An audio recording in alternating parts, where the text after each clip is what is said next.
দাসপুরে সাংবাদিক বৈঠকে দেব, সরাসরি নজর রাখবো।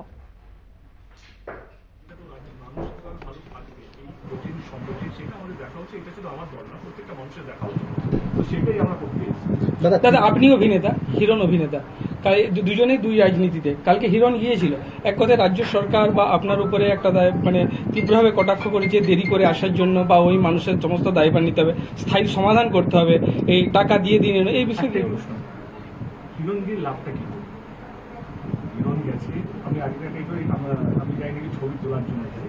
আমি বলুন কালকে হিরণ গিয়ে কেন্দ্র সরকার শুধু আমাকে নিয়ে উচ্চবাচ্য কথা বলে এলো, রাজ্য সরকার নিয়ে উচ্চবাচ্য কথা, বাদ বাকি তো কিছু করেনি আমার যতটুকু মনে হয়। আপনাদের সামনে হচ্ছে আমার বক্তব্য হচ্ছে যে আমি গেলাম, দেব এখান থেকে সমস্যা, সে আবার প্রতিদ্বন্দ্বী করবে, তাকে কিছু একটা বললো, দমকল মন্ত্রীকে একটা কিছু বললো এবং অনেক কিছু বললো, কিন্তু কি কাজটা করলো আমার সাথে কথা বলতে।